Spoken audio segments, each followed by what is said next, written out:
I had a business on the corner of Grey and Melbourne Streets going back between 1980 and 1995, and one of the things that we did was we sold specialised photographic equipment.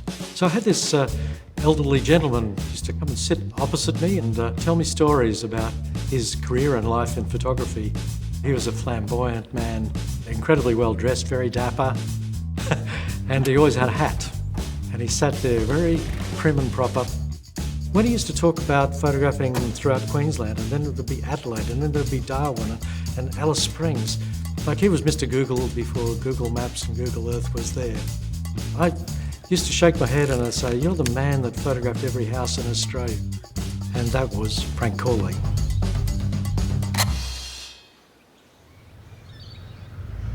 His way of photographing was quite unusual in that he travelled with a Cadillac, and he described driving down the street, steering with his knees and using his Leica to shoot the buildings as he drove past.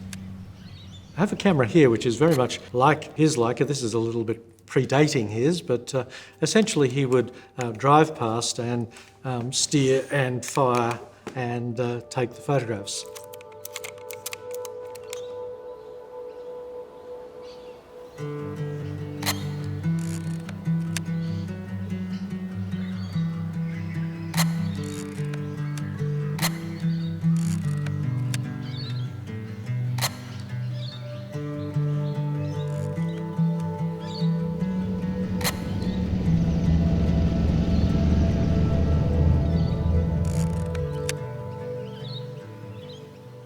He photographed houses. The photographs would be made, printed, and then a salesman would go back to the home to sell cards, greeting cards and calendars that they could send to their family and friends. Every picture is essentially a plan elevation. So photographic quality-wise, not particularly special and amazing, but for what they are and the document they represent and how that home is represented for the people that live there is kind of special, because that's what it is, that's the reality of it. Processing those films and making those prints is another story, particularly in difficult processing circumstances. Later on I was to find out the role of Eunice. Frank showed me the darkroom she operated in, and I had a lot of respect for that lady and the space that she worked for and how she contributed to that business. She was from New South Wales, one of 6 daughters and 2 sons from a family. Father was a Swedish fisherman.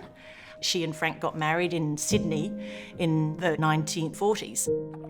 As far as I can see, they turned up together in Annerley, leased in 1972. I wondered whether the interest in photos came from her as well, because we know that her sister Priscilla donated a lot of photos to the Great Lakes Museum in New South Wales. And they're lovely family photos of the sisters on the beach. So maybe it was a family thing and it was something that Eunice brought with her to Frank. It comes back to the importance of what a photograph is. And here were thousands of photographs that were going to go to the dump or be recovered for the silver that's contained in them.